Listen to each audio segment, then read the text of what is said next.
How's everybody doing today? So I feel like I should open with an apology, sort of apologizing in advance, because I have a feeling that some of what I'm going to explain today might not come across very clearly, because I'm a little bit rusty with all the Lightroom Develop module. I spend most of my time in the Lightroom Library module, and then when I find an image I like, well, when I find any image, and then take it into the Develop module, my first thought is, it's good. So I haven't been practicing much working on my images. No, that's not true. And all of the problems, this is really important to understand up front, at least for my ego. All of the problems that you're going to see in all of the photos that I'll demonstrate today, they're all either simulated, I just totally faked it so that I would have something to talk about, or I intentionally took a photo that had a problem so that I could demonstrate how to solve that problem later. Are we clear on that, everybody? Okay. Thank you for understanding. Now, how many times have you looked at an image on the back of the camera and you thought, this is going to be cool? And then you get it into the computer and you think, I thought this was going to be cool. And then you get into the Lightroom Develop module and maybe you're not sure exactly where to begin. Well, I'm going to help you with that. Let's take a look at some of the overall processes that are involved here. First and foremost, we of course want to find an image that we want to work on first, and that's the library module in Lightroom. So for those of you, anybody not using Lightroom at all yet? A few of you. So Lightroom is divided into modules, and I think of these as essentially categories of your workflow. And that's organization, so getting your images organized so that you can hopefully actually find the image later. And then optimizing your images, and finally sharing your images, because once you've created that masterpiece, of course you want to share it with the whole world so that people can start sending you money. So the library module allows us to organize our images. The develop module allows us to optimize our images. The map module I think of as sort of an extension of the library module because it's really for organizing in the context of a map. And then we have several modules that allow us to share the photos. Today we're going to focus on the develop module. And the basic process is pretty straightforward. You select an image that you want to work with, and then you switch to the develop module. You can see up at the top here I have the various modules listed. And once I'm in the develop module, I have a couple of basic tasks that I can perform. That is, I can either apply a preset, or I can go right to the right panel, directly to the right panel, and apply various adjustments. Well, all of the presets that you have already built into Lightroom, or that you create, are just saved settings. There is absolutely nothing you can do on the left panel that you can't also reproduce on the right panel. The only question is, will you be able to reproduce it? That could be a different matter. But for example, I have some black and white presets here, so here's a black and white look for this image. Or another black and white look. There's number 4. You know, we've got a variety of other options, some toned images, for example, some toned options. So here's an antique version of the image, one click. And the beauty of this is twofold. One, if you find a group of settings that you like, there's a decent chance you might want to apply those same settings or very similar settings to a different image. So you like the sort of sepia tone type of effect, then maybe you'll apply this to another image. It doesn't necessarily mean that you're going to use the exact same settings for every single image, right? But this can be a really good starting point. So I'd like a sort of older look for an image. Let me start there, and then I'll tinker it. So it gives you a better starting point, or at least something of a starting point, beyond that glassy-eyed stare you give the monitor when you have no idea where to go. But the other thing that I really like about utilizing these presets is that it gives you a little bit of inspiration. What happens when you look at an image and you're not sure exactly what you want to do? Anybody? That never happens, right? Because Ansel Adams taught us about pre-visualization, and so as soon as we snap the shutter, we know exactly what the print's going to look like, right? Yeah, sure. Sometimes that happens, but more often than not, you might be left trying to wonder, I don't know, what do I want to do? And so just by moving your mouse over those presets, take a look at the top left, and you'll see that the navigator shows me a preview of what that preset will do. So I can go through all of these various presets and just mouse over to get an idea of what the effect will be. And if I decide, oh yeah, that looks kind of interesting, let me click on it and see if I really do like it. So again, for giving you a basic starting point, a little bit more efficiency in your workflow, but also, and I think more importantly, is that inspirational element, being able to kind of mouse through some of these various options and get an idea of what you might want to apply for a given image. But again, the most important thing to keep in mind when it comes to these presets is that all they're doing is saving settings from the right panel. So when I choose a different preset, all you're going to see is that different settings will be adjusted over on the right panel. So as I click through some of these, you'll notice those sliders bouncing around. Every single adjustment that is contained in a preset is contained over on that right panel. Which means you could also completely ignore the presets. You could completely ignore that left panel, essentially, if you just want to dive in and start working on the image. And once you get more familiar with Lightroom's Develop module, you may very well find yourself doing that, just ignoring presets and diving right into the image and getting started. So let's dive in and get started. I'll go ahead and reset the adjustments for that image. Down at the bottom of the right panel, one of my favorite buttons. Actually, I never use it because I never make a mistake. Yeah, one of my favorite buttons. Have you ever found you're working on an image, you're applying all sorts of adjustments, and you're just making a mess of things? It's not just me, is it? Please? So you're just not happy with the results you're getting, or you just want to start over. That reset button works the trick every single time. Just click the reset button, and you're back to your original image. I suppose since we're talking about raw captures typically, we should clarify that original image doesn't really mean the way the camera perceived the image necessarily, or the way your camera manufacturer's software might perceive the image, but rather how Lightroom's Develop module or Adobe Camera Raw, they're both the same thing as far as the engine underneath, how they will interpret the image. So raw capture is just the information gathered by the image sensor in your camera. Your camera will interpret it one way, Lightroom will interpret it another way, other software will interpret it yet another way. And so it's that baseline interpretation of the photo, the way that Lightroom is processing the raw data. So in an ideal situation, how many adjustments do we actually need to apply to our images? Well, I suppose in an ideal situation, none, right? But more often than not, there's a handful of adjustments that I'll apply for every single image. And those are, for the most part, the basic adjustments. So over on the right panel, you'll see that we have a series of sections. We've got the basic section, the tone curve section, the HSL Color B and W section, split toning, detail, etc. And we'll take a look at all those throughout the course of the presentation today. But in many cases, all I need is the basic section. The image looks, fine overall. Maybe I just need to touch up the contrast or touch up the overall exposure, maybe adjust the color temperature just a little bit. So let's start off with color temperature. Color temperature is, in essence, a color balance adjustment. It's just a color balance adjustment that's a little different from what we might be used to with other software. But really, when it comes to color temperature, what we're trying to do is compensate for the color of the light. Sort of. Because sometimes the color of the light is the whole reason we were there in the first place, right? So if you're shooting for a catalog, what color do you want the light to be? Pure white. No color at all, because you want the color in those images to be completely accurate, so that when somebody orders the product, they don't call back and say, I want to return this. This isn't the color I thought I was getting. So in those types of environments, we want accurate color. How many of you want accurate color always? Couple? How many of you, generally speaking, prefer inaccurate color?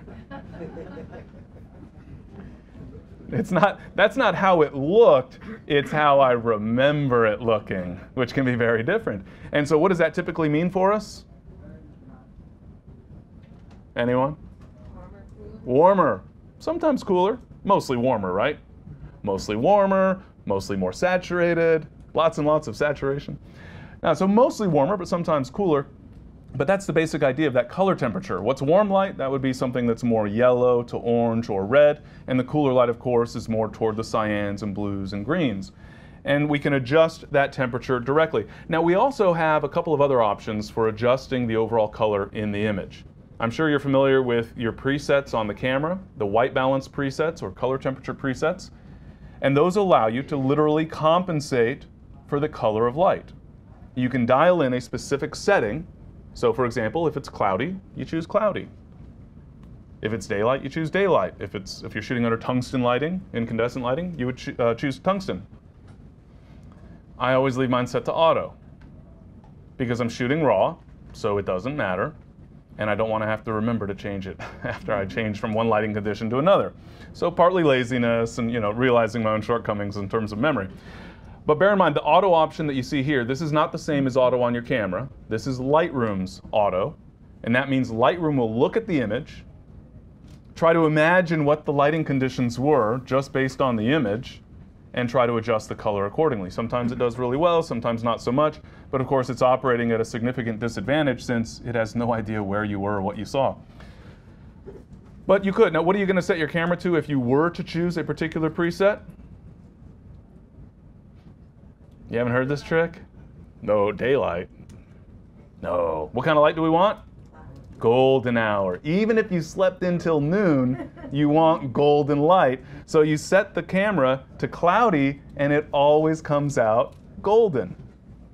But you're just playing tricks with yourself, because if you're shooting raw, which I suspect most, if not all of you are, then it doesn't matter. This is just a metadata value. It doesn't affect the actual information that your camera is capturing. It's just a convenience thing. And for some photographers, that convenience thing can be very important. But for many of us, if we're working on one image at a time and we're going to take the time to fine tune, it's not all that critical. So I tend to just leave this preset option set to as shot, meaning whatever came out of the camera, let's start with that, we'll take it from there. We also have this eyedropper tool here, this white balance tool, and that allows me to click on a specific area of the image that should be perfectly neutral gray, and the color will be adjusted so that area is gray. So I hear it all the time. Maybe you've heard it too. Maybe you've said it. Oh, just put a gray card down in the bottom of the frame, and then you can click on it, then crop it out, and your color's perfect. No, your color's not perfect. Your color's accurate. I don't want accurate color. I want pretty color. And so the idea is I can come into the image and just click and say, yeah, that should be neutral. Oops, no, not that. Hold on. Let me go get the tool again, and that's closer. What's up here? Oh, no, not that one. Hold on. Just give me a minute. I'll find something. For 10 minutes. Hold on. Give me a second. Just bear with me. You get the idea, right? Yeah, more often than not, the object that you think is neutral shouldn't really be neutral. Even if it's a gray object, you don't want it neutral. That's why you got up early for golden hour, or went late afternoon and that sort of thing. But here's the underlying issue for me personally. No matter what, whether I use the pop-up and choose a particular preset, or I use that eyedropper to click on a specific area of the image, I'm a control freak. I'm never going to just leave it alone. I'm going to go to those sliders. So from my perspective, it makes more sense, just go straight to the sliders. Plus, that gives you an opportunity to learn a little bit about color. I really encourage you to swing those sliders through their full limits. Really sunny golden hour, moonlit night, and just see the extremes. And there's a couple reasons for this. One, it gives you a little bit more perspective. You get a little bit better sense of where's accurate color. I know this is really bad, and I know this is really bad, and you start to get a better sense of where is a good middle point somewhere in between. Also, unbeknownst to you, you'll be developing something of a color memory. You'll start to get a sense for how different colors in an image are going to be affected by different swings in temperature and tint in this case. It's not that you're going to start making this list in your head, okay, if I swing it toward the right, then the green starts to look more yellow-green, and then it starts to look more dingy green, and then it starts to look more yellow. Now, you're not making that sort of list, but you are developing this sense of the color in the image. It really does work, I promise. But more importantly is you'll be able to achieve more pleasing color. Now, one of the things that's true throughout Lightroom, and this is also true in Photoshop, anybody have a difficult time with the mouse every now and then? You can't quite get that slider exactly where you want it. All we need to do, you'll notice that the sliders have a specific value associated with them. So we've got a color temperature number here, degrees Kelvin. If I click inside that field, now I can use my arrow keys on the keyboard, the up arrow key to increase the value, in this case shifting toward yellow, or the down arrow key to decrease the value, shifting toward blue in this case. If I add the shift key, I'll take bigger steps. In most cases, up and down arrow would be an increase or decrease of 1, and shift up arrow or down arrow would be an increase or a decrease of 10. That'll vary a little bit. In the case of color temperature, of course, that's a little bit different. But we can then use the arrow keys on the keyboard, which I think is a little bit easier approach to dialing it into just the right value. All right, so that takes care of temperature. What about tint? This one's easy. Temperature, we're basically lying, right? Well, maybe that's too strong a word. What would be a euphemism for still being honest to the viewer, but making the picture look way better than it was? Whatever that word is. You know, with temperature, we're taking a little bit of artistic license, right? That sounds better than lying.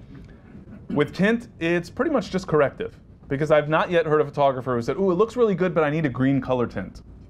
Or it looks really good, let's just make it look really magenta. Usually those are the colors we're sort of trying to avoid in the image. And as a result, it's more about accuracy, all things considered, and also we're going to tend to make a much smaller adjustment with tint, more often than not.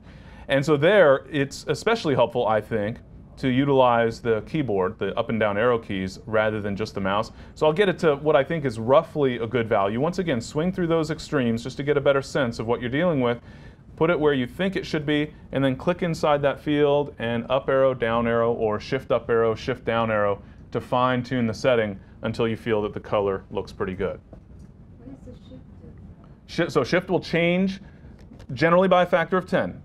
So shift up arrow here is going to take me from 5 to 15 to 25. Shift down arrow is subtracting by 10. So up and down by 1 or up and down by 10. So shift just gives you bigger steps along the way. All right, so now presumably, hopefully we have the color pretty well dialed in. Now we can think about the overall tonality of the image. And for those of you that are still using Lightroom 3 or that remember the transition from Lightroom 3 to Lightroom 4, you might recall that there were some relatively significant changes. I suppose what you might have noticed more is that a lot of photographers were complaining about the change. Why did they change it? I had just gotten used to the other controls. Why would they change it? I think this is the way they should have done it in the first place. I'm usually, you know, I don't complain about anything, really. Maybe once in a while. To me, yeah, I complained just the tiniest little bit at first, and then I got used to it, and now I actually like it way better. So we still have exposure and contrast, pretty straightforward. Exposure changed just a little bit, but it's the same basic concept as we would expect, exposure. It's mostly emphasized on the white point, but it's still an exposure adjustment. The value is even displayed as an EV value, a number of stops plus or minus. But now we've added highlights, shadows, whites, and blacks, and these haven't all changed, but we'll just talk about them in the context of the way they are now. We used to have, for example, fill light. Well, that makes sense, because how often do you need to fire a fill light, fill flash, in order to illuminate those shadows, to bring out some shadow detail? Yeah, but what if you wanted the opposite of that, and you want to darken down the shadows? Now you got to go down to the tone curve for that. Instead, what we have in Lightroom 4 is the ability to increase or decrease the values for both shadows, that used to be the fill light, and highlights, which used to be the recovery. And we can set a white point and a black point independently. Well, that sounds really good theoretically, doesn't it? Doesn't it? Yeah, theory is always exciting. The tension here is palpable. But let's take a look at an actual practice. First off, I'll start with exposure. Usually a modest adjustment. Of course, usually the exposure out of the camera is pretty spot on, right? Right? I mean, maybe it's off by like a quarter stop or a third of a stop. Yeah, more often than not, you're going to be pretty close. Hopefully you're within like a half stop of where you think you should be, but that's just your general adjustment. So I'll usually start with a very modest adjustment in exposure, just fine-tuning the overall appearance of the image. Not going crazy with it, just increasing or decreasing the overall brightness, the overall luminance in the image, because I'm still going to be adjusting the dynamic range of the scene. So this is mostly not really aimed at getting the image to look right, but just making me more comfortable.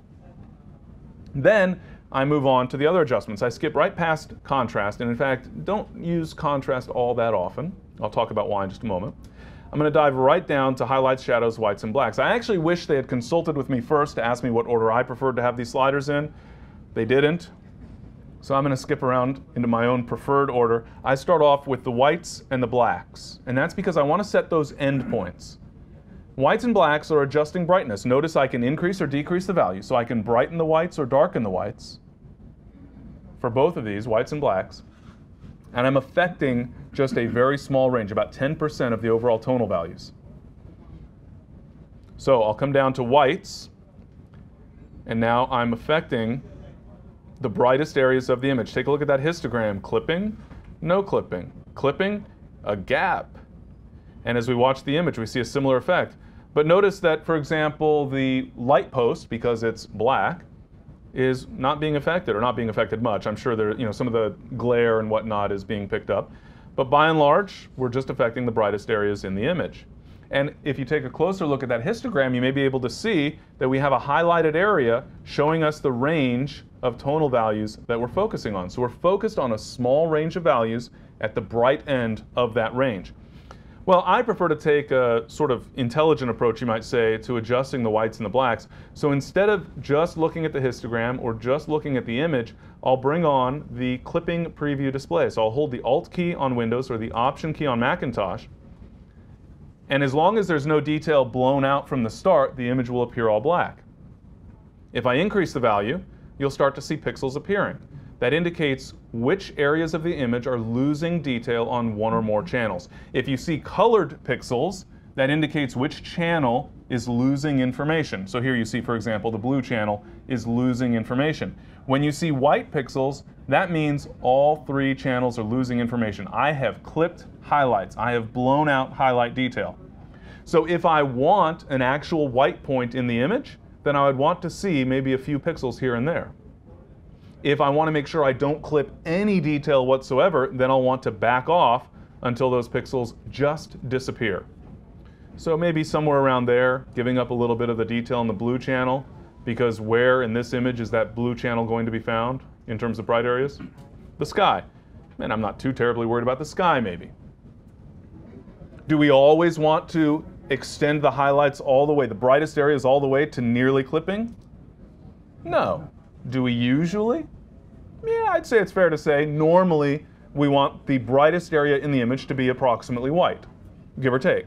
Not always, but plenty of the times we would. Well, let's take a look at the black point then. Same process. Hold the Alt key on Windows, Option key on Macintosh. Once again, as long as there's no clipping, I'll see an all white display. And as I drag over toward the left, I'll start to see pixels showing up.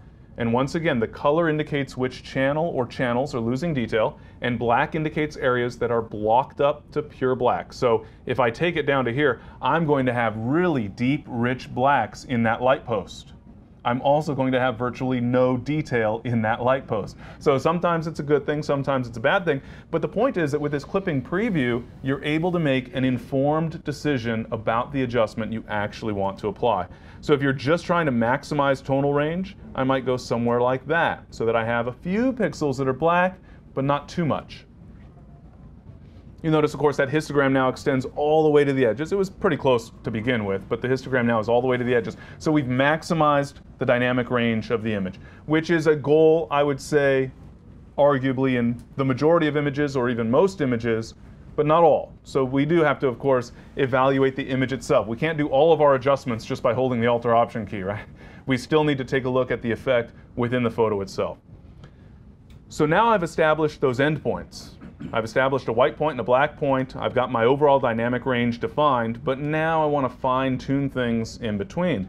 So maybe I want to tone down some of those highlight details, or maybe I want to brighten them up some more to make them really stand out.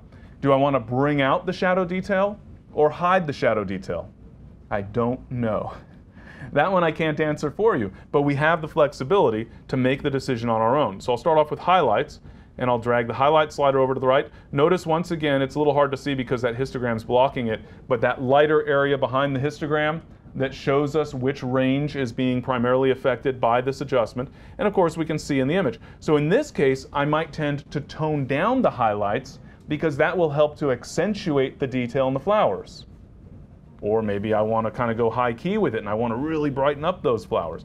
Whatever the case may be, whatever your preference may be, you have that flexibility. I'll go ahead and tone it down just a little bit here. And then we move on to shadows. Once again, you see the highlight behind that histogram that indicates which range of values are being affected primarily. And we can open up that shadow detail. You have to be careful now to not make things look really flat. because you have now a reduction in contrast in the shadow areas that can start to look a little bit weird.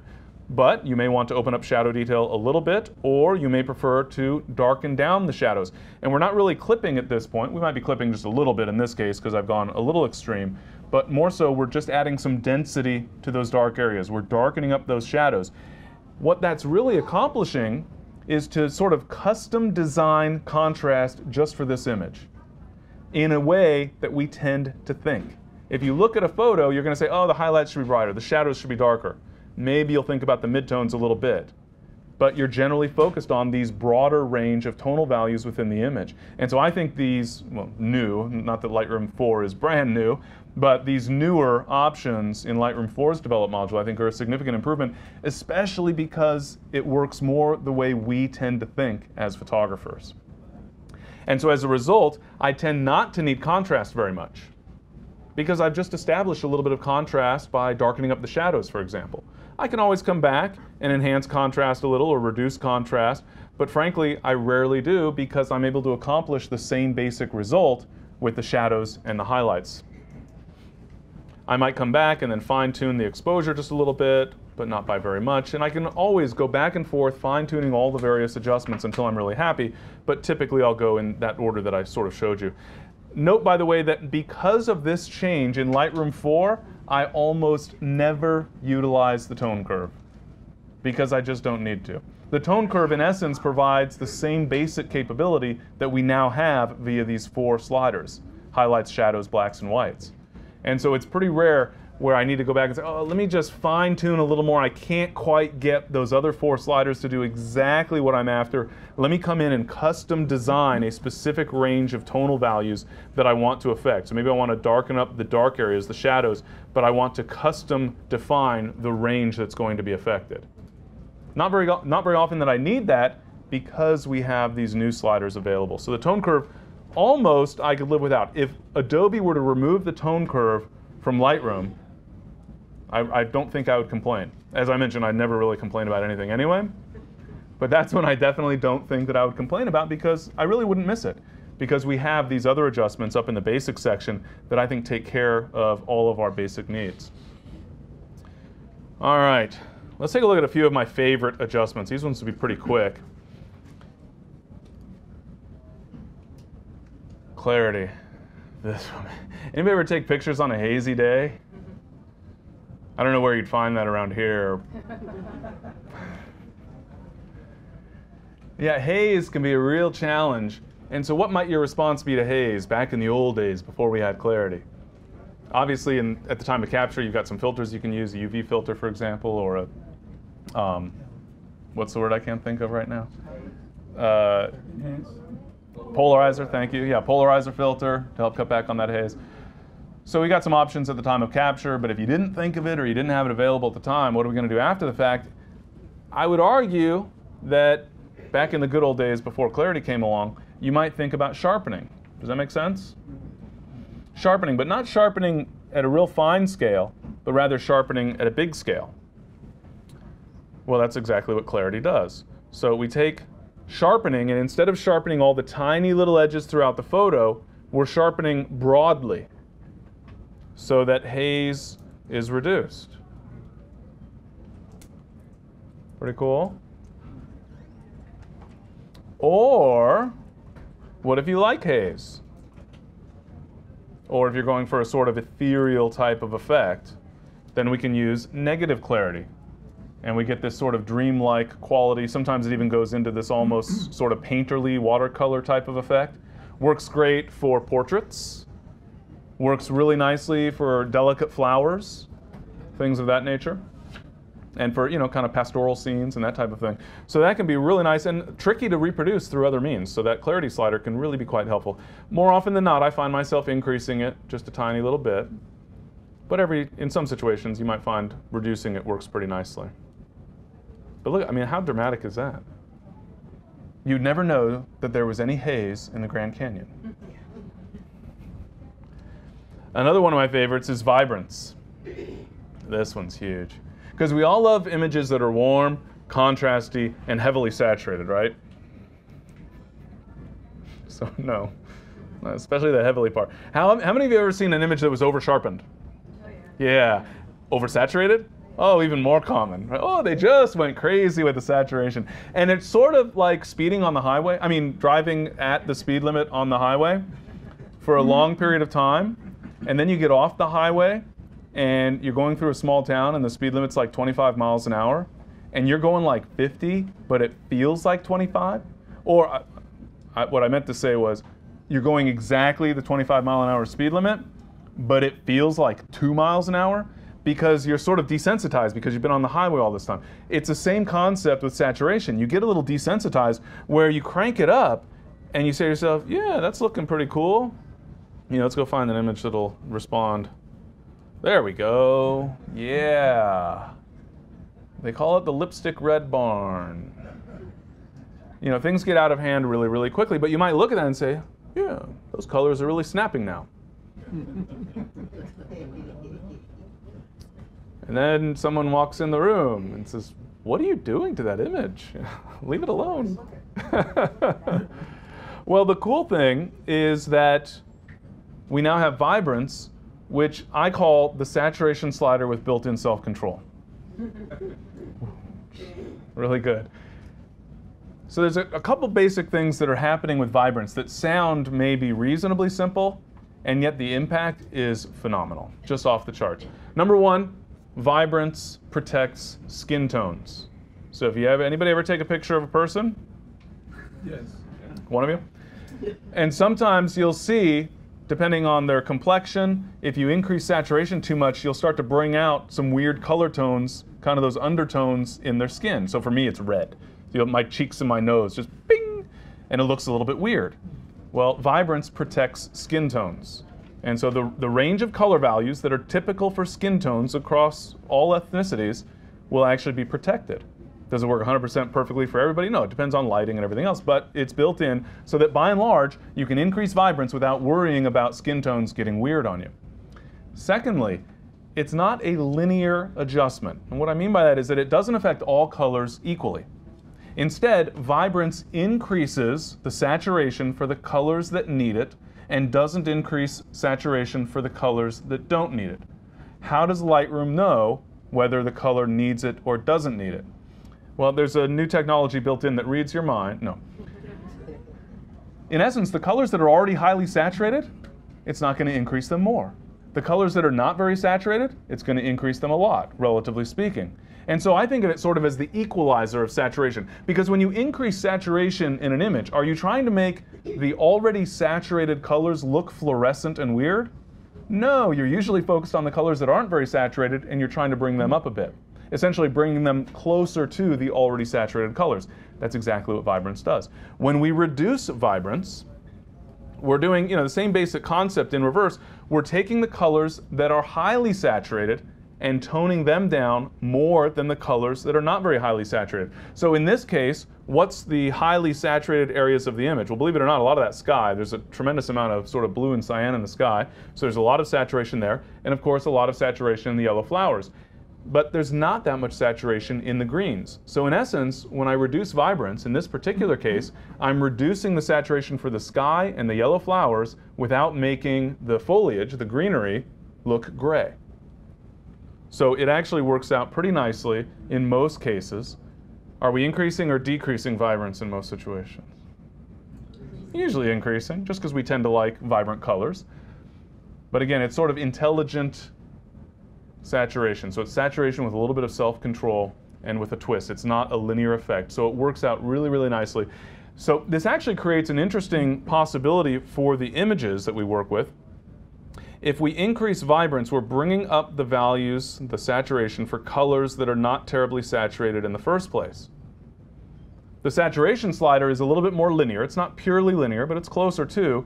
And so sometimes you might find that as you bring up the colors that need some saturation, that does a good job at equalizing overall saturation in the image, except now it's a little too much.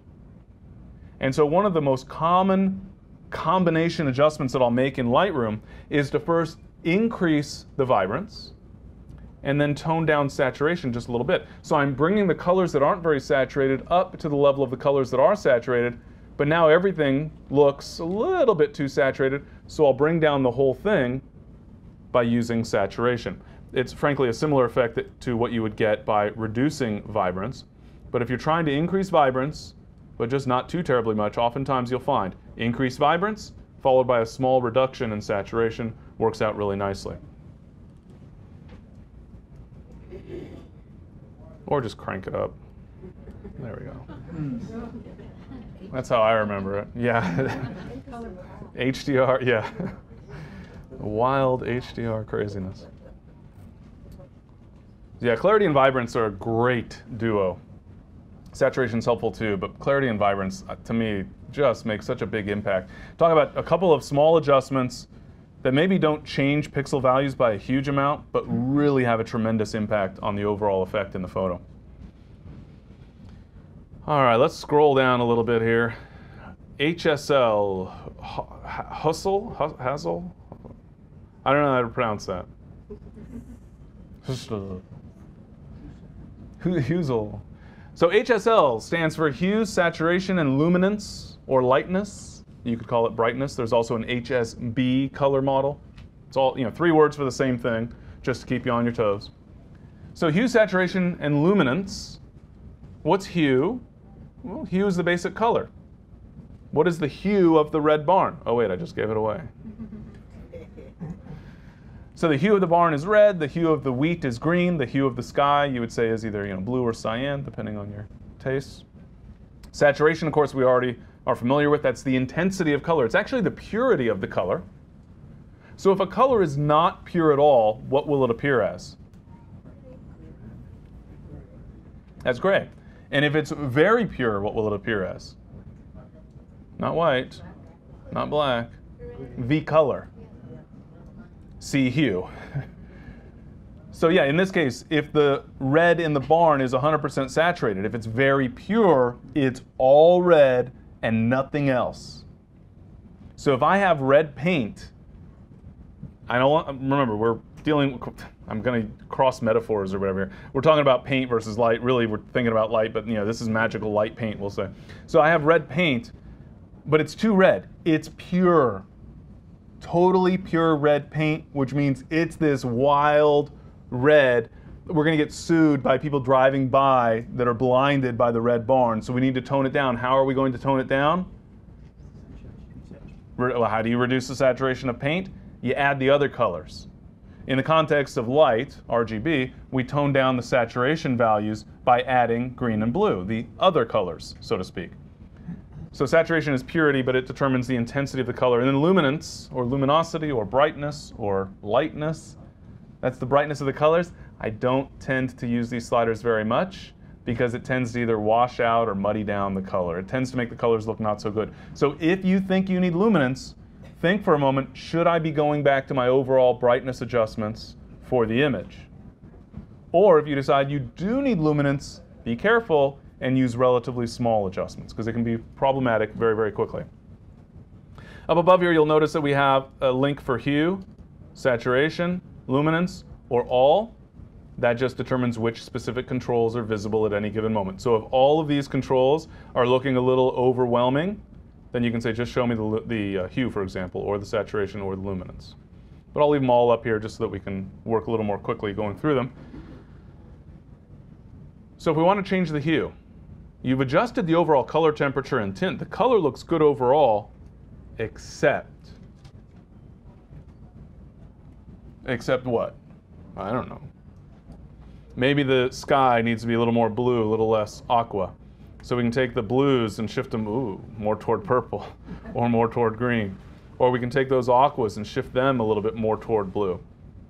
Or, so that we can see a little bit more obvious effect in this particular photo, maybe we want the reds to be a little more orange or a little more kind of pinkish purpley. Or maybe the foliage. If we want the wheat field, what color are we going to adjust for the wheat field? Green. No. Yellow. Almost always what we think of as green in the context of the computer, it's more yellow than it is green. Because we're always thinking foliage and there's more yellow element than there is green. But you can see we can shift. So we want it to look, actually we're working for an irrigation company. So maybe we want it to look like it needs a little watering. or we want to make it look a little more vibrant. And so if we want to focus and adjustment, one of the common examples, if you photograph tulips, the foliage has a sort of cyan appearance to it. It's not really green per se, it's more like a blue-green or a cyan green, and sometimes it'll look a little bit off. And so you can shift just those cyans or greens so that you get a more accurate color. So it's like color balance for a specific color value within the image. We can also adjust saturation, of course. So let's assume that everything is looking great, but we need to boost the greens and the yellows to get, we want that wheat field to look very fresh, right? So we want to bring up the greens and the yellows maybe, or maybe we want to tone down the barn because we want it to look more weathered, or the reds just came out a little bit too hot, or we want to increase the saturation in the sky, etc. So you get the idea. Oh yeah, much more accurate. All right. And then luminance. Now I already mentioned luminance can be a little bit tricky. So you'll see I can darken things up, but it can start to look muddy relatively quickly. So you have to be careful with that luminance, usually just a small. If you feel that you need a little more density in those reds, take it down, but just by a little bit, because a little does go a long way. All right. Now you'll also notice that we have color up here. Wait, wasn't HSL was like color, right? Well, color is also color. It's just sorted differently. So they felt that some of us would want to sort based on hue, saturation, or luminosity, and others of us would want to sort by color. Exact same sliders, exact same controls, just organized differently. In fact, you can see that all my sliders are exactly where I left them. They're just rearranged.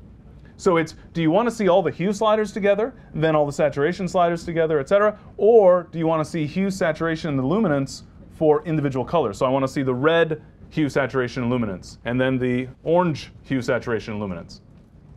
So it's just same sliders, different organization, for your convenience. Then we have the same sliders again, except this time it's for black and white. Well, why do we need color sliders for black and white? Well, that's because instead of just stripping out the color in the image and creating a black and white based on luminance values, we can actually custom design our own black and white image based on the color values that are found in the photo. So, what color was the barn again? Red, that's right. So if I wanted to lighten or darken the barn, I would take a look at the red slider, right? And so then I can lighten or darken just the barn. So maybe we want kind of this deep dark barn. And then this the hillside was covered with yellow and green probably to some extent as well. But now we can, let's go infrared. And then the sky I think was mostly blue. Yeah, there. Now it's a total infrared shot. Beautiful. But you get the idea. We can adjust those values based on the original color in the image. So make the reds brighter or darker, make the blues brighter or darker, etc. What if you can't remember what color the barn was? No problem, try. So there's two things there. Number one, we can work directly on the image. See this little bullseye at the top left? You might have noticed one for the HSL controls as well. That's my on-image adjustment capability. So if I come out into the image, I don't remember what color the wheat field was, but I can just simply click on it now that I've chosen that on-image adjustment, and take a look, the yellows and the greens get adjusted just by dragging upward to brighten or downward to darken. So let's just make it, bright. Or, again, working directly on the image, I can lighten or darken the barn in this case, or the sky. Woo. So again, just click on this target and then click in the image. And so now I don't have to say, hey, Lightroom, will you please brighten the reds? Or will you darken the yellows? Or will you brighten the blues? Or whatever the case may be. You just point to the image and say, yeah, you see the sky? Click, drag down to darken, drag up to brighten. See the wheat field? Click, drag down to darken, drag up to lighten. That's assuming you knew the colors. It's not assuming anything. It's doing all the work for me. I have no idea what color this barn is. Well, now I do because Lightroom's telling me, because I look over on the right side and you see those sliders moving. What do you do with I'll give you another example. So I'm going to go to black and white for this image. I don't remember what color these flowers were, but I don't need to know. They could be purple, red, green, anything. All I have to do is click on the flower and drag up to brighten, down to darken. Are you still holding the click? Click and drag. What are you dragging?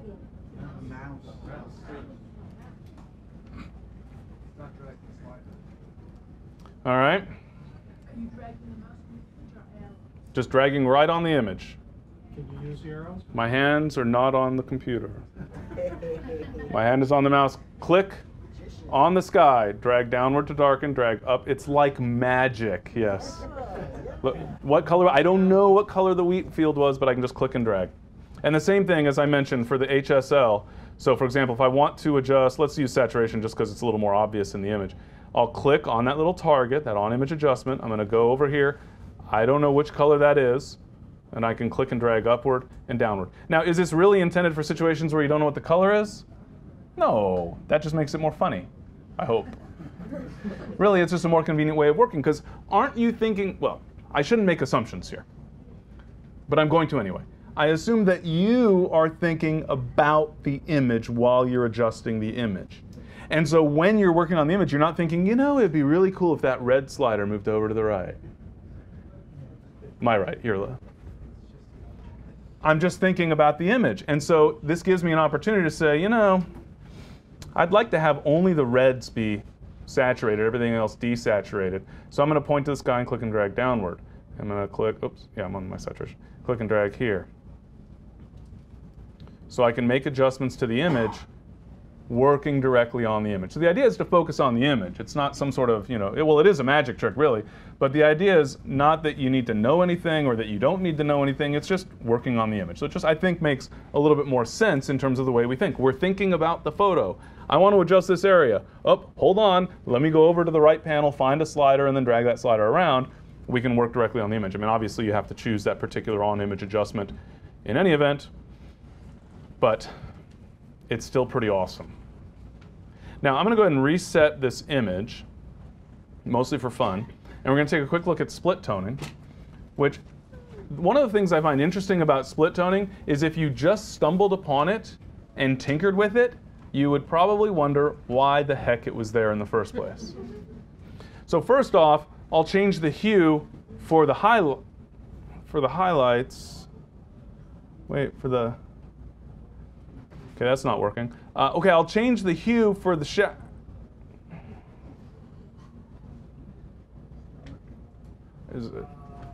What time are we done here? Yeah, so your first reaction might be that this isn't working. It does nothing, so you'll skip past it. If you realize that before you can adjust the hue, or before you'll see any difference with an adjustment in hue, you need to boost the saturation, because we're adding color to the image, you might have an aha moment, but then you're going to have a what sort of moment. So I'll go ahead and increase saturation for the highlights and increase saturation for the shadows, and then I'll change the color for the... That was interesting. Oh, yeah. Oh, it's Kodachrome, circa 19, you know. Interesting? Maybe not. So this is why I think most photographers who just stumble upon split toning decide, yeah, I don't need this. They can remove it and I'll never miss it. But what about for a black and white image? For a black and white image, now it becomes a little more meaningful for a couple of reasons. Number one, now the color is not weird, it's color. So we're adding a little bit of a tint to an otherwise black and white image. Now, of course, generally speaking, you probably want to use relatively subtle colors, right? Right? But I'm going to keep these non-subtle for just a moment. So I have this sort of bluish, almost slightly purplish value for the shadows. I'll increase saturation there a little bit as well. And I have this sort of orangish color for the highlights. Saturation's way too high.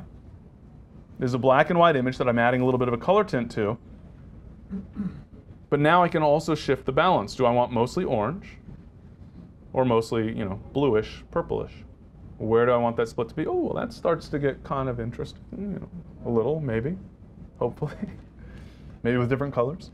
But we can also use a single color. So for example, I'll set the hue to about 42 degrees, and then I'll reduce the saturation for both, because again, in most cases, subtlety works a little better. That's why I practice subtlety throughout every aspect of my day. So now with a little bit more subtlety, I have essentially a sepia tone type of effect. But a sepia tone where I can custom tailor the specific color that I'm using, and in fact I can have a slightly different color, or a significantly different color, for shadows versus highlights. So I can make it a sepia tone, but then maybe make the highlights a little more yellow and the shadows a little more magenta. Or I can have a more dramatic situation where I make the shadows kind of bluish cyan and the highlights a little bit yellowish. So all sorts of creative potential there, mostly for black and white images. For color images, I don't tend to like the effect in most cases, unless I am going for that kind of older film stock type of a look. So generally speaking, I would say just using a single color in most cases, or subtle colors without too much of a split in other cases. Now this picture I really did take just for you. I forget where I shot this.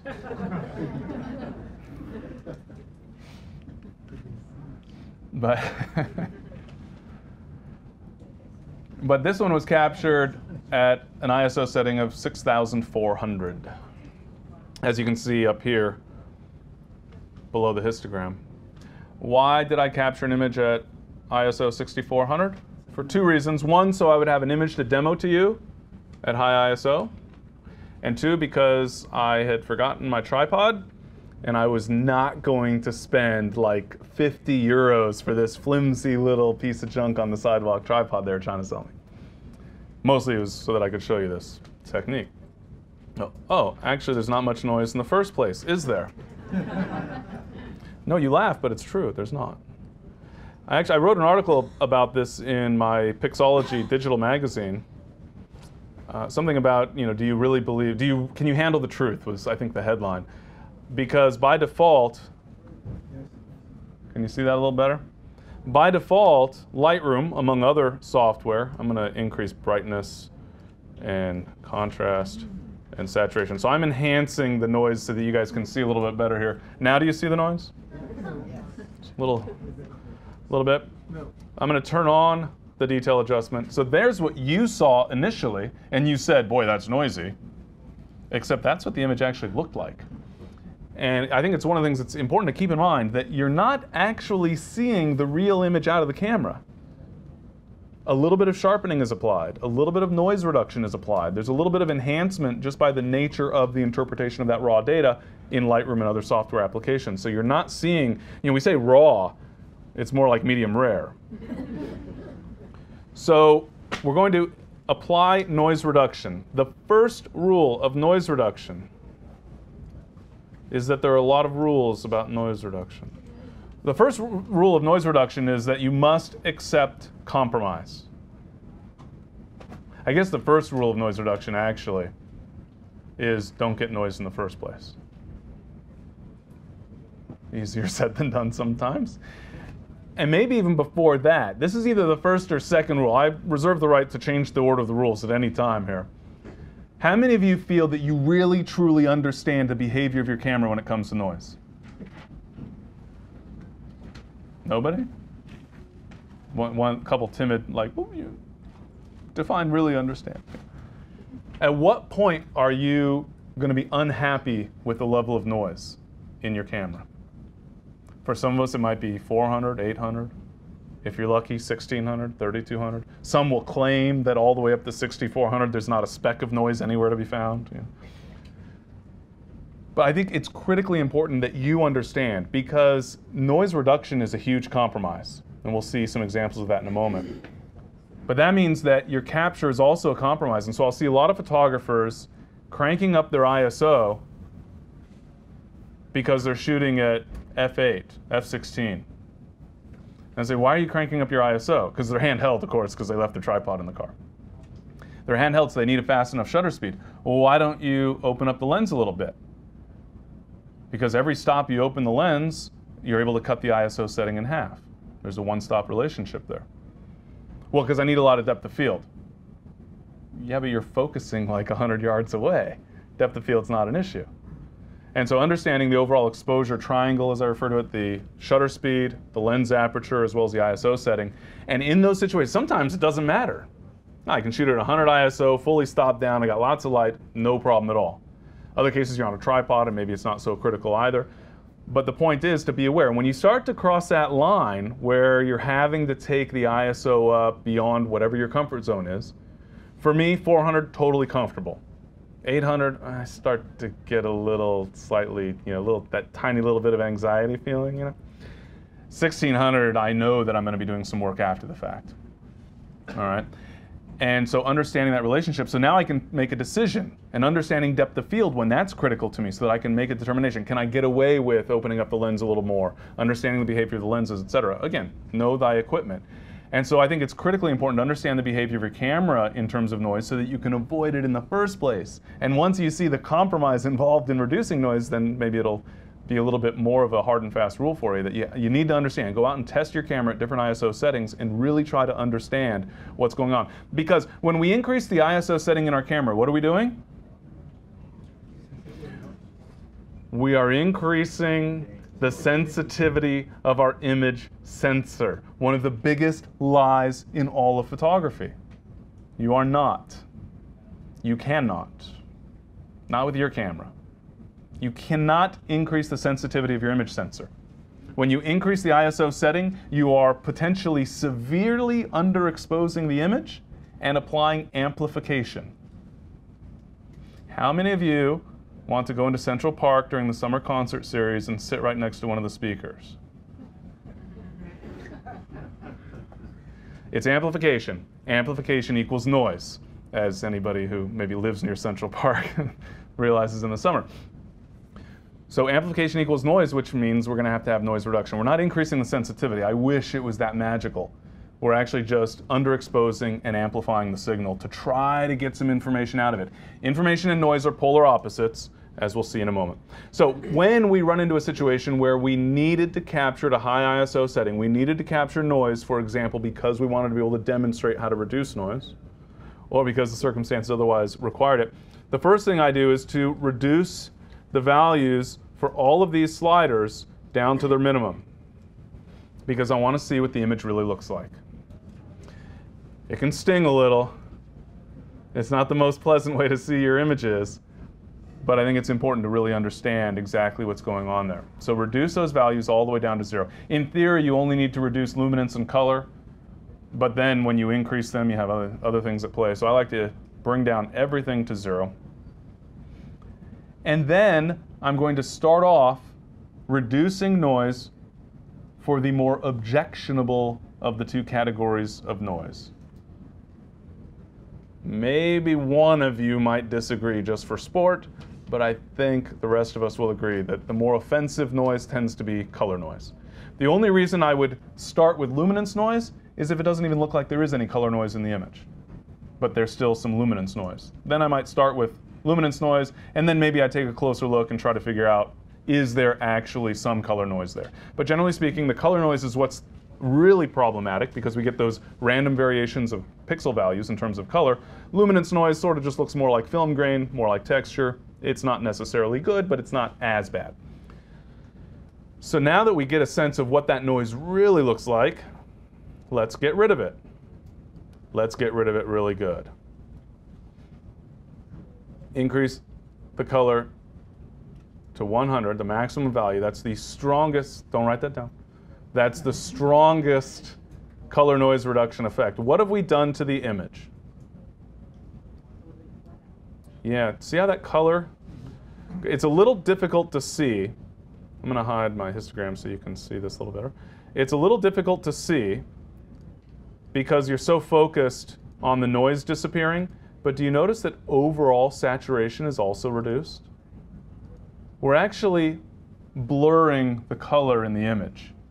Noise reduction is always a compromise because noise reduction is in effect always blurring the image. Would a software engineer who wrote algorithms for noise reduction like me to call it blurring? No. Is it actually that simple? Not even remotely. but it gives you a pretty good sense of what's going on and why it can be so problematic. So you don't want to just increase it to the maximum value. Again, it's all about compromise. So increase that noise reduction only to the extent that you actually need it. And so in this particular case, start to bring this down, and this actually, I don't know how well you can see it with the projected image there. That's noise, right? That's color noise. And as I increase that, see how the color noise disappears? But can you see the residual effect? You see these little blobs, these large sort of out of focus areas that have a little bit of color, so you'll see reddish and greenish blobs throughout the image. That's still noise. It wasn't averaged out quite enough. It was averaged out in small little areas, and so now I want to increase it a little bit more. With color noise reduction, in many cases we can get away with being a little aggressive, but you still want to use the minimum amount you need to be able to compensate for that noise reduction. Good chance you're going to want to increase saturation later. But again, always the minimum amount you actually need to mitigate that noise. Then we scare ourselves even more, because now we're going to deal with the luminance noise, which is definitely a problem in this image, but so is luminance noise reduction. Whoa. Now, if this doesn't paint a clear picture of exactly what's happening with noise reduction, I don't know what will. How's that looking? Noise-free and detail-free. Yeah, a little misty, hazy. Yeah, so this I think really illustrates pretty well the negative impact and again underscores the importance of compromise. We want to increase our noise reduction just enough, which in this case means we're not going to eliminate the noise. Notice that it's referred to as noise reduction, not noise elimination. We really are just compromising, toning it down as much as we can without creating more problems. And so in this case, I might tolerate, somewhere around there approximately, give or take. I'll turn off the detail adjustments and turn it back on. And you can see it's definitely an improvement. It's not perfect, but it was shot at 6400 ISO. So what do we expect, right? Depends on the camera, of course. They'll vary significantly. But then we do have a few more mitigating controls available. So we'll start off, since we started with color, the detail slider for color. Notice as I increase that value, I don't know how well you can see again on the projector, but I'll zoom in a little more and see if that becomes a little more clear. You see that? Can you see some of those specks showing up again? And that's because when we increase this value for detail, we're trying to compensate to bring back some of the detail that was lost because of that blurring effect of noise reduction. Which means if we bring back too much of that detail, then we'll start to see some other problems in the image. So you want to keep an eye on that, and again, not take the value up too terribly much. Same thing for our luminance noise reduction. So I'll zoom out just a little bit more so that we can see some more areas of the image. So bring back that detail, and in fact, let me go ahead and increase luminance noise reduction too much, and you can get a sense of that detail coming back. So it can be very effective in terms of focusing that noise reduction only on the relatively smooth areas of the image, all things considered. So it's looking for those relatively high contrast areas and making sure that we're preserving those while applying noise reduction elsewhere. So this is really where the sophistication of noise reduction starts to come in. Still not perfect, it's still not noise elimination, but it does give us a little bit of opportunity to mitigate the effect of that noise reduction. So the minimum amount that you really need for the noise reduction itself, the intensity of that effect, and then utilize detail to bring back some of the information. And then of course we've seen a little bit of a loss of contrast, in this case not too extreme, but we do have a contrast slider there so that we can enhance that contrast. And notice, just kind of subtle, some of those moderately dark areas in the slightly shadowy areas anyway just get enhanced a little bit. So it's not an outrageous increase in contrast, it's just helping to compensate for the effect of that noise reduction, that blurring of the image, as it were. All right, so again, the key thing, the minimum necessary. Noise reduction, noise is always a compromise. It was a compromise in your exposure in the first place, it's a compromise in the noise reduction after the fact. So focus on that, the capture, the original settings in your camera to try to minimize the noise before it even starts. Take advantage of the long exposure noise reduction if you're using very long exposures. If you're trying to do star trails, go get your film camera, or take lots of short exposures and blend them together after the fact. But the bottom line is noise is best avoided because it's tricky to get rid of. All right. So let's take a look at some lens correction issues.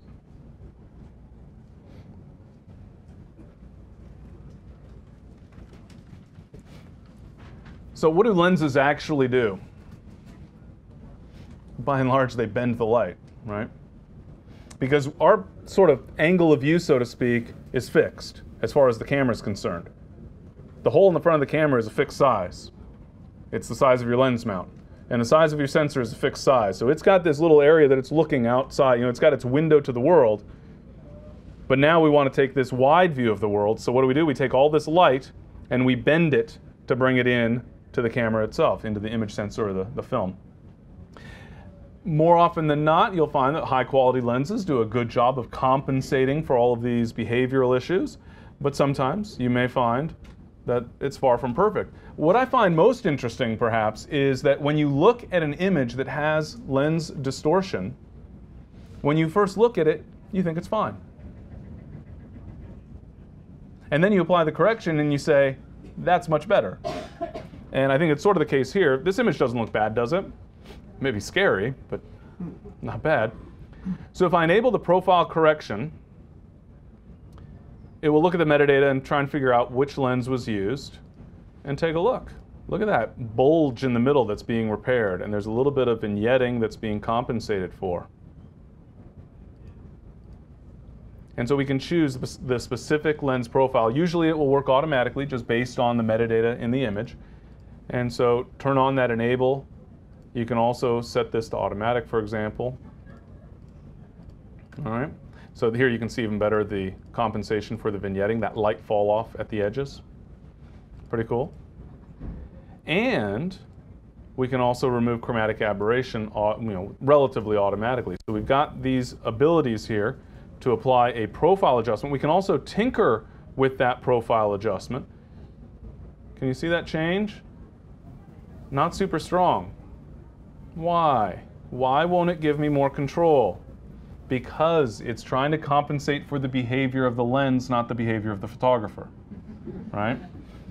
And so this really is compensatory. This is trying to deal with the behavior of the lens, the subtle distortion, or sometimes not so subtle distortion in the lens, the light fall off, so we can fine-tune this vignetting. But again, we're not making this creative, dramatic vignetting. We'll see that later. We're just compensating for light fall off in the lens itself. Now, in some situations, we'll go ahead and turn on that profile correction, automatic, off, on, off, on. See that little bulging that went away? Well, why didn't it lean the building? Because that's not a matter of the lens's behavior, that's a matter of my behavior. Specifically, that I chose not to hover above the ground and shoot the cathedral head on. I'm shooting from an angle, so I'm looking up, and so I have this perspective issue where the cathedral sort of seems to be falling away, or the towers seem to be leaning in toward each other. The profile correction doesn't allow for that. Fortunately, the manual adjustments do. So here again, I can override the effect. So if I decide that I'm not happy with the compensation that was applied, or I want to take things a little bit further, I can adjust that distortion. In this case, though, vertical perspective correction is what I really need. Maybe somewhere approximately there. When I get it to that point, now I notice a little more bulging, so maybe I'll take a look at that distortion, referencing the grid lines, of course. And I won't worry too much about getting it absolutely perfect here because I know you're such a forgiving audience. No, actually, we just don't have time for me to nitpick and get it absolutely perfect. We can also apply horizontal perspective correction. So sort of tilting or twisting that image, as it were. So trying to make sure that everything's all evened up, et cetera, et cetera. And this really becomes, it can be a little maddening, frankly. It becomes this situation where you adjust one side. Oh, okay, now let me come back over. Nope, now I got to go back to this. Okay, now this one, and then back to that one, and then back to this one, and back to that. And so you're really fine-tuning back and forth among all these controls. So it can seem like you're never going to finish. We also have rotation here. This is a perfect example of when I like to use the arrow keys on the keyboard because I can never get it just right dragging that slider. So instead, click in that box, in this case for the number of degrees of rotation, and then adjust. So the grid lines here obviously are incredibly helpful and valuable. We can also adjust the scale. Scale is essentially cropping. But the problem is if I bring the image in so that it is, we'll call this properly cropped, I'm doing so evenly around all four edges of the image. Well, that's not necessarily how I want to crop the image. And so my tendency would actually be to keep it zoomed out a little, you might say, so that I can custom crop it after the fact. Mostly a matter of personal preference. Sometimes scale will work perfectly fine, but in situations where it's not quite right. Notice we keep coming back to some of these issues where it was the taking of the picture in the first place that led to success or failure in the image. And in this case, while I intentionally chose not to jump up to get that shot head on of the church so I could demonstrate this perspective correction, I also did one good thing, and that is to shoot wide. I shot wider than I really wanted. I didn't frame it up. I didn't crop in the camera, so to speak, to frame up the cathedral, because if I had done that, I would have run out of room. And now the bell tower maybe is going to be, off the bottom of the church, maybe is going to go outside the available area, et cetera. So leave a little bit of extra space. Do I want that building on the left side of the image to be in there? No, of course not. But I left it there knowing that I was going to need to apply some perspective correction, and then I was going to need to crop. I needed some room for cropping. So when you're shooting in a situation where you know you're going to want to adjust the perspective after the fact, by all means, be sure to shoot a little wider than you otherwise would. And then the final lens correction is our chromatic aberration, or color fringing. Anybody remember where this was? I forget which bridge this is. But you'll notice ever so slightly, in fact, let me zoom in a little bit more. Do you see that fringing? Yeah, how could you miss it? How could you miss it? So we've got some kind of green to cyan and some magenta color fringing. When are you most likely to see color fringing? Well, more often than not, it's going to be with cheap lenses, which often means plastic as opposed to glass, or not the highest quality glass in terms of dispersion. Also wide-angle lenses. The wider the lens, the wider that field of view, the more you're bending the light, the more precision is required to actually make sure that all colors of light are focused on exactly the same spot, etc. So with wider angle lenses, you'll tend to see more of that color fringing. And you'll tend to see that color fringing in high contrast areas. So, the tower of the Brooklyn Bridge against the, all things considered, relatively bright sky, where you have a dark subject against a light background. That's where you're going to see that color fringing, and especially with backlit subjects. So how are we going to resolve that chromatic aberration? Oops. Very easily. We're going to go to the color option. I'll go ahead and turn on our automatic profile correction. And then I'll go to the color section here, and I will turn on remove chromatic aberration, and it will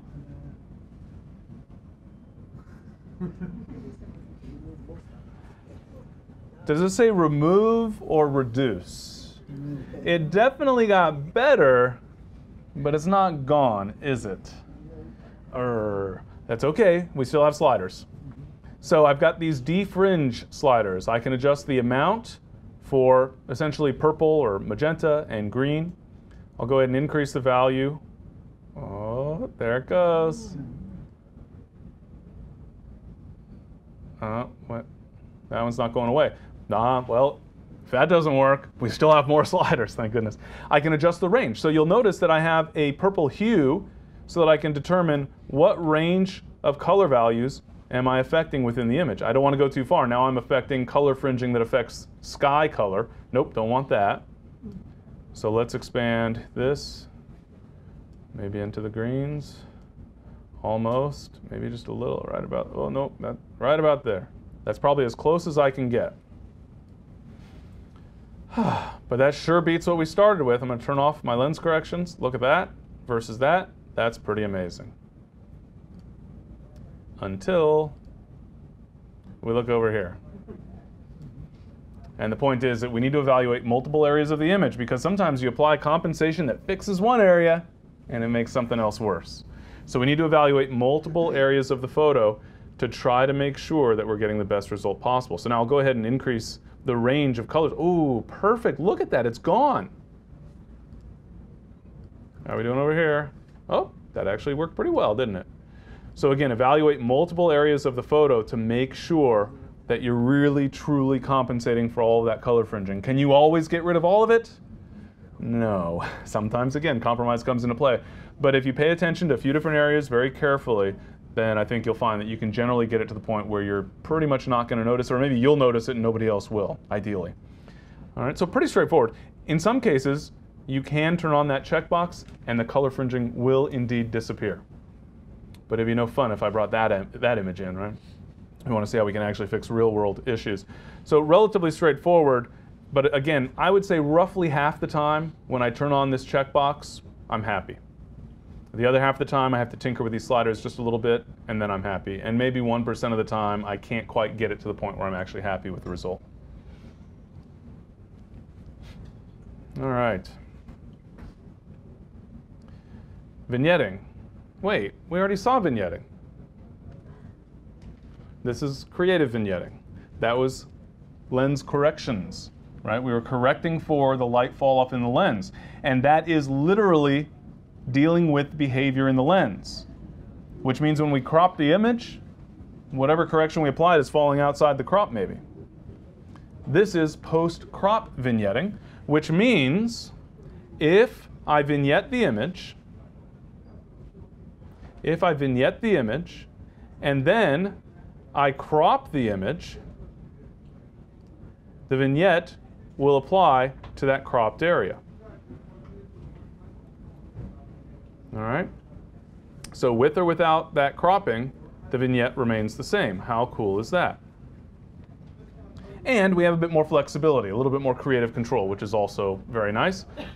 I love this whole notion of trying to avoid light fall off in the first place, and then adding vignetting after the fact.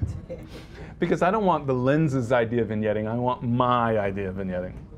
So we can brighten or darken. Pretty cool.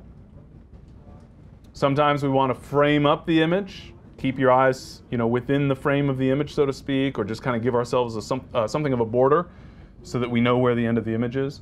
And sometimes you might want to let that image just kind of fade off into oblivion. I'm going to apply an exaggerated darkening just so that we can better see the effects of all these other sliders. Midpoint determines how far toward the center, or how not far toward the center, that vignette effect will go. So I can push it inward or push it outward. Roundness, as the name implies, determines whether we're talking about sort of a circular vignette versus a rectangular vignette. I actually really like this look. For what, I don't know, maybe it's like harkening back to the old film days or something, but I like this sort of vignette effect. And then we can also adjust the feathering. So to what extent do we want, let me adjust this roundness a little more. To what extent do we want a transition, a blending of that effect? So do we want it to be a nice crisp vignette? Maybe not. Or do we want it to be really, really large transition? And sometimes you might find that you do like something that's a little bit less of a transition, but generally we want something subtle, blending in very smoothly, etc. But that feathering allows us to determine to what extent we want it to blend. Now, have you noticed that my vignette seems a little lopsided? Yeah. What is up with that? I have no idea. Highlight priority. So let's take a look at color priority. Oh, that makes more sense. Now we have a little bit more even effect. Or paint overlay. No, thank you. Well, what's going on here? We're trying to create, theoretically at least, a realistic vignette effect. In other words, we're trying to make you believe that it was really lens vignetting. Just very strong. And what happens with real lens vignetting? Lens vignetting is this light fall off. What happens when the light that's trying to fall off is the sun staring right into the lens? That light isn't falling off, at least not by very much. Will it fall off a little? Sure, but that's bright. And so, light fall off, when we're talking about the intensity of the sun, I mean, how many stops bright is that? I don't know, it's sunny 16 or something like that. It's a bright light source. So even when we have vignetting in the lens, it's not going to be even because the sun is just essentially overpowering that vignette. And so this highlight priority option allows us to create that more realistic effect where the really, really bright stuff, in this case the sun, it could be bright reflections off of objects near the corners of the image, it's still coming through as very bright. So you don't get these weird muted down highlights or reflections. Color priority tries to make sure that the color looks accurate. I find that, more often than not, it kind of tends to look a little bit off. The colors look a little too drab. And the paint overlay, I pretty much never use. Every now and then it creates, if I'm trying to create more of a frame effect as opposed to a vignette, then it'll work nicely. But it really has a tendency to create these drab, flat areas around the edges. So I almost always use highlight priority. But then we have the highlight slider. Notice that if we utilize paint overlay, we don't have the access to the highlight slider, whereas with the other two options we do. Well, now we can adjust the highlights. In other words, how much are those highlights kind of glaring through? When it's the sun, it's probably doing just fine all on its own. So you're probably not going to need to increase the value. You can see it basically makes it look like, somebody blocked the shadow or something. Whatever that was, somebody shined a light up in the corner. It looks a little bit odd.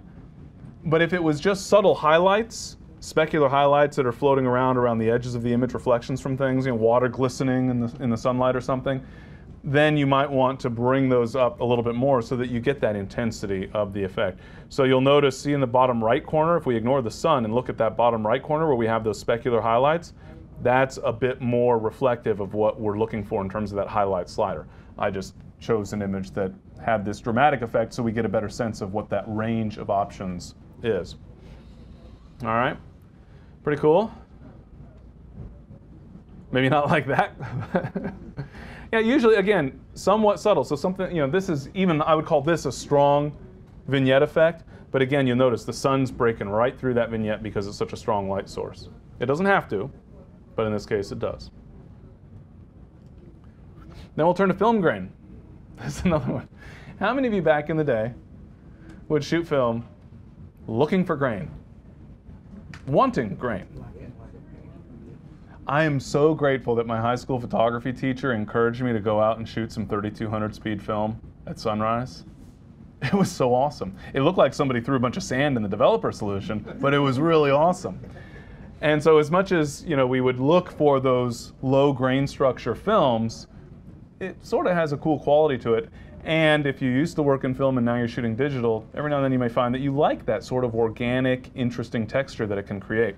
And so in Lightroom, we have the ability to add film grain. I love to make fun of it, but I also like to add it to images, but especially when I'm working with black and white images or sepia tone, that type of thing. So almost always, if I'm adding film grain, I'm going for that sort of vintage type of look, and I might, add a vignette, for example. But then we also have film grain. So I'll go ahead and zoom in so that we can see the effect a little bit better. Let's just take this into right about there should do. And the idea, of course, is that we're adding noise. This is almost like having a negative value slider for noise reduction. We essentially are adding noise, but hopefully in a little bit more interesting way. So I'm just going to crank this up so that we can get a better idea of the other two options that are available here. So we can adjust the amount, but then we can adjust the overall size as well as the roughness. Now, the size here, of course, it's a little misleading because it's not like size of clumps of grain. Well, I guess it is actually, because we're going from this very small gritty noise, gritty grain, to a smoother effect. So size might be kind of the opposite of what you expect, but we can also adjust the roughness. In other words, that contrast value. So, something like that. This obviously is pretty intense, and once again, we run into this tricky situation, sort of like saturation. You increase it, and you're like, oh, that's great. Then somebody else sees the image and says, whoa, do you have any sunglasses I can borrow? Same sort of thing here, where initially you might say, oh yeah, it looks really nice. Does this look kind of cool? You can barely even see the grain, right? Until I turn it off and on, you'll almost hardly notice it. Yeah, if I zoom out even further, you'll notice it even less, but when you make a print, you're going to notice it. And so this one can be a little bit tricky because you really have to exercise some self-control. I would say in most cases you want a very, very subtle grain structure. And so you'll want to keep that amount at a moderately low setting. Go ahead and zoom in here. And you can see we have that texture. Turn it off and on and off and on. And again, it's probably a little difficult to see in the projection in terms of the difference between that sort of smooth appearance versus the grain structure appearance. But go for that sort of more organic, subtle texture effect most of the time. Are there situations where you really just want to throw everything at the image and make it really, really dramatic? Sure, of course, that's perfectly fine. But by and large, I would say less is more when it comes to adding that grain. And I imagine, how many of you find that you add grain never? And how many, just rarely? How many add it all the time? How many just refuse to raise your hand?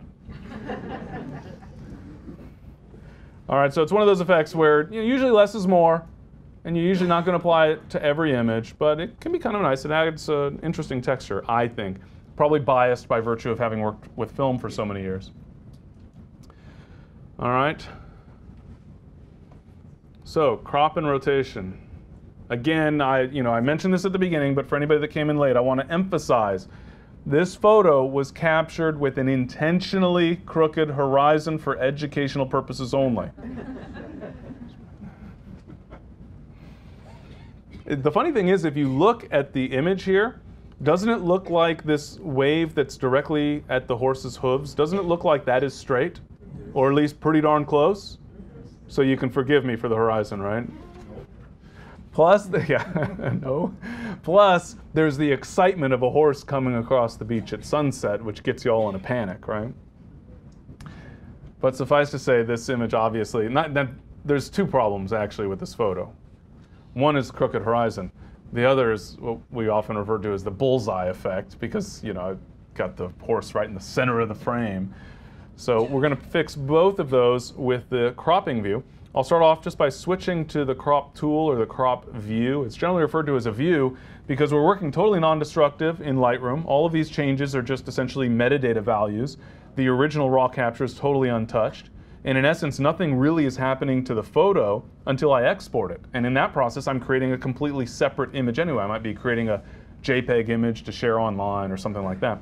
So totally non-destructive, and so this is really more of a view on the image than it is a tool that would be used on the image. And I'll illustrate that again in a moment. So first off, we want to straighten this horizon, right? I'll scroll up to the top here. Now that I've enabled this cropping view, you can see that I have the crop and straighten adjustment options available here. And we're going to start off by fixing the angle. Well, I can drag this slider. Notice that as I do, the crop stays inside the image. It is impossible to have the crop box go outside the image. How cool is that? Pretty awesome. Not that I ever accidentally dragged the corner outside of the image anyway. Maybe once. All right, so we can just rotate the image essentially by dragging that angle slider, but I'm not going to do it that way. Instead, you see this little bubble level? I'm just going to click that to grab the bubble level tool, to grab that straighten tool, and then I'll click on the horizon, and keeping the mouse button held down, I'm going to drag across the image, and I'm just going to define a line that follows a line in the image that should be perfectly horizontal or perfectly vertical. And there we have it. Release the mouse, the image is straightened. So now I know that that horizon is perfectly level. That was easy. And now I can work with the cropping. So I can drag this edge, the right edge for example, inward if I want to get more of that rule of thirds type of thing going, get some space in front of the horse and tighten it up behind the horse. But notice that that crop box, it's not just adjusting the left edge even though I'm only dragging the left edge. It seems to be maintaining an aspect ratio. In this case, do I really want to maintain an aspect ratio? Well, let's have a little philosophical discussion about aspect ratios and cropping. Which aspect ratio should you always use for printing? 3 to 4, 2 to 1, hike. How about as soon as paper manufacturers get to the point that all of the standard paper sizes have the same aspect ratio, then I might contemplate cropping my images to a specific aspect ratio. But considering a 4:6 and an 8:10 have different aspect ratios, so you got to crop off a couple of inches, no, I rebel. I'm doing it my way. And in actual fact, even if all the paper manufacturers were to settle on a single aspect ratio, I still wouldn't follow their orders, their direction, because I'm not cropping for them, I'm cropping for me, or more specifically, I'm cropping for the image. And so I never even think about aspect ratio. Maybe I'll crop to a panorama, maybe I'll crop to a square.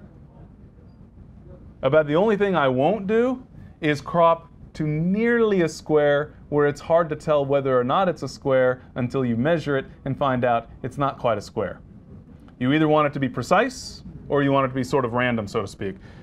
But otherwise, it's just anything you like. So I turn off the lock here. You can set a specific aspect ratio. I don't do it. I don't do it. Because I want to crop the image based on the image, and then I'll get it custom matted as needed. Are there times where you have to make an image fit in a specific frame size? Yes, Mom, I'll send you exactly an 8:10. So there's certainly exceptions to that, but by and large, I try to be really strict about cropping for the image, not for the frame. So I'll turn off that lock so that now I can crop any old way I want to. And now I'm cropping based on the image. Maybe I want to tighten up the top just a little bit. I don't want the back to be too tight, but maybe just a hair, something like that. Mostly just dealing with this whole bullseye issue that we ran into on purpose for the educational benefit. And then when I'm finished, I can click the Done button and the image is cropped. I'm finished. I have gotten rid of all of those pixels outside the crop, right? Wrong. I've only hidden them.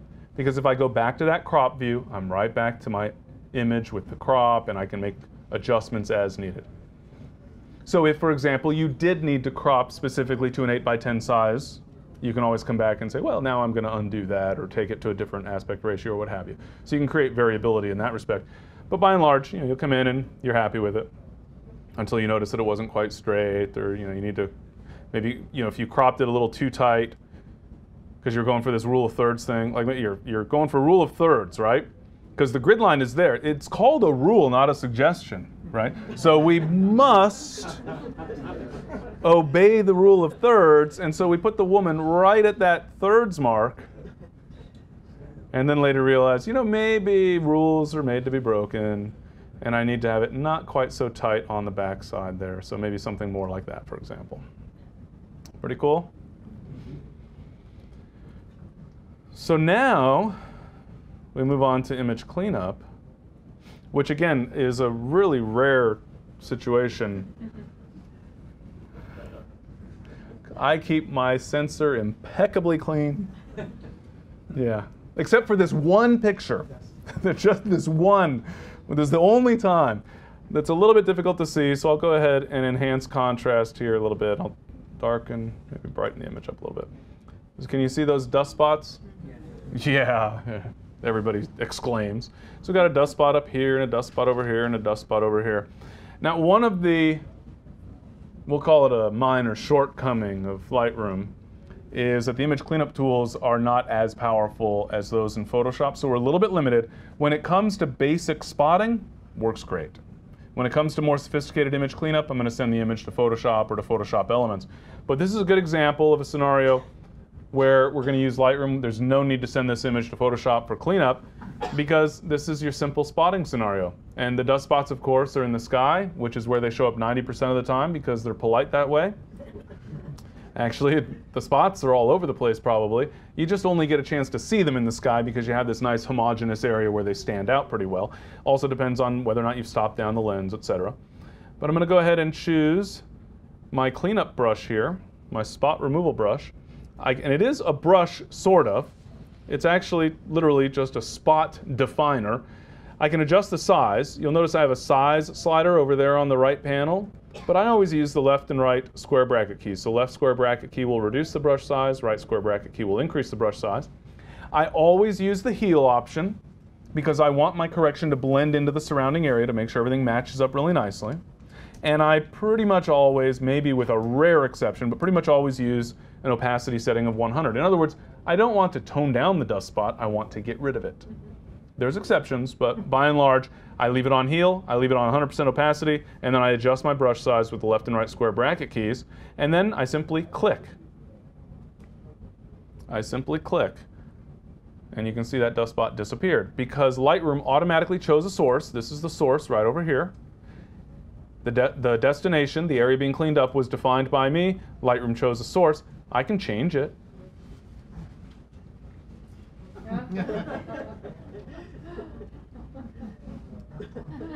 There we go. So I can certainly change the size and the orientation. I can even move this one around if I didn't quite get the dust spot. Notice that we're getting some blending effect. I'll go ahead and reduce the size and you get a better sense of that blending. So there's a yellow eye, but then it gets blended into the surrounding, sort of. I mean, it's still an eye in the sky, but. And I'll go ahead and click on this dust spot, right like that. And there's one down here. And I'm sure if we looked hard enough, oh, there's another one right there, et cetera, et cetera. And this one, I'll go ahead and, oops, click on that one and set my source more appropriately. And so you get the idea that we're able to fix those dust spots very, very easily, essentially just by clicking on a dust spot, fine-tuning the size of the brush as needed. There's some obvious limitations there, but I'm sure that will be improved very, very soon in future versions of Lightroom. Maybe. All right. So let's take a look at some targeted adjustment capabilities. Gradient adjustment and the adjustment brush. We'll start off with the gradient adjustment. Super simple. If you've ever worked with a graduated neutral density filter, same basic idea. Graduated effect in the image. Except instead of just holding back light, now we can do all sorts of things. So I'll choose that graduated adjustment. And you'll see that I have a set of controls. So I don't have all of my adjustments available for this graduated adjustment. So what I'll usually do, just to make it a little easier to work, is apply an exaggerated adjustment, typically reducing exposure significantly, and then click and drag in the image, and I'm defining a gradient. Where I clicked will be where the transition begins, and where I release will be where the transition ends. So do I want a short transition or a long transition? Do I want it to be vertical or... If you hold the Shift key, you'll constrain to 90-degree increments, so you can see I can make it perfectly horizontal or perfectly vertical. But, you know, something like this, right? This would be maybe a somewhat typical example where I want to have an effect in the top of the image, no effect in the bottom of the image, and a nice smooth transition in between. And because I started with this exaggerated adjustment, it's very easy to see exactly where in the image I'm affecting. So I can fine-tune that gradient. If I change my mind later, I can always change the gradient. I can click on the button here and click and drag up or down, for example, to position the gradient in a different spot. I can point to the center line and click and drag to rotate as I see fit. And I can also adjust the size. I can grab that top bar, for example, and drag it up and down, or the bottom bar and drag it up and down. So I can always go back and fine-tune the gradient if I want to. But more importantly, I can come back and adjust the settings. So exposure, for example, maybe I just want to darken it a little bit, and maybe I want to tone down the saturation back there so that the color sort of fades off, and maybe I want to make it all dreamlike back there. Or maybe I want the opposite. Maybe I want to enhance things off in the background. I don't know. But the point is that we have this subset of controls so that we can affect a specific area. So tapering off from top to bottom, left to right to left, etc. So that's pretty cool. I can also add an additional gradient. So let's say I also want a gradient, I don't know, coming in from the bottom. I'm going to darken the bottom edge of the image. I can click the new option there to create a new gradient. This time I'll click from the bottom upward. So maybe something like this. I don't know, I want this shadowy effect in the foreground. And I can fine-tune the adjustments just for that area of the photo. So I'll leave this exaggerated so we can see that more clearly. And then I'll click on the button for my other gradient. Now we see the controls there. And I'll go ahead and tinker with the exposure there. So I'm able to affect different areas of the image individually with that gradient transition. Here, obviously, a silly effect in the image, but it gives you an idea of some of what's possible. But I think perhaps more interesting, or more importantly, is that we can apply an adjustment by painting the effect into the image. Gradients are fine until there's something sticking up into the horizon or what have you, right? So at times you may want to simply paint the adjustment into the image, and for that we have the adjustment brush. Same basic concept. We can have an adjustment that affects a specific area of the photo, and we can always go back and fine-tune which area we're talking about, and we can always go back and fine-tune our adjustment. The only difference is, instead of having a gradient, we're just painting. So I'll apply that exaggerated exposure adjustment. I'll bring my mouse out over the image. I can adjust the brush size. Maybe I'll apply a little bit of feathering. And then I can click and drag to paint a darkening effect into the sky. Pretty cool. Awesome. So let's go ahead and paint the effect. I'll reduce my brush size here a little bit. I'm going to paint right along the wheat line. So please, everybody, very quiet so I can concentrate carefully. Shh, quiet. Well, who's being loud? You made me go into the wheat a little bit. So very. Whew. All right. Thank you. Thank you. How did I do? Pardon? It's getting there. That was a nice way of saying not so good. Whose fault is it? Yours for making me nervous. Yeah, thank you. How am I going to fix it? I just make the adjustment very, very subtle, so you can hardly see it. Which actually gives us a really good lesson that the stronger the adjustment, the more precise we need to be. If I needed a stronger adjustment here, what am I going to do? Well, maybe have somebody else do the painting for me. Or feather the brush a little bit more so that we get that transition. Remember we saw with the gradient where we get that transition from top to bottom and it just sort of blends in? By applying more feathering or a soft edge to that brush, you can get a similar effect. Or, I'm just going to reset the adjustment here, or we can turn on the auto mask checkbox. When you use the auto mask option, what's happening is that we're essentially letting Lightroom determine where the edge of the area is that we want to affect. The key is to make sure that the mouse or the circle overlaps the edge. So if I want to adjust the sky, my circle, the brush, needs to overlap into the wheat. But the center of the brush must remain in the sky. So we're essentially saying, I want to keep this, or I want to apply the adjustment here, but somewhere inside this circle, you're going to find the change to a different texture, different color, different area of the photo. I need you to find that for me already, automatically. So I'll go ahead and click, and I'll keep that circle overlapping. We'll call that the horizon line. But I'll keep my crosshair inside the sky. I'll make sure to get that little bright area in the clouds. There we go. Let me come back over here. And there we go. Much better. Now I can turn off auto mask because I've defined my transition area. So I can turn off auto mask and probably even use a little bit larger brush and just get the rest of the image really quickly and easily. Something like that approximately. And now you'll see, is it perfect? No, it's still not totally perfect. But in most cases, the adjustment you're applying is going to be reasonably modest. So for example, if I increase clarity and maybe increase saturation up there, it's not going to be quite as obvious along that transition edge. So not always perfect, but pretty good, and very easy, I would say, as well. In some situations, you're still going to need to take the image over to Photoshop or Photoshop Elements so that you can take a lot more control over that layer mask, etc.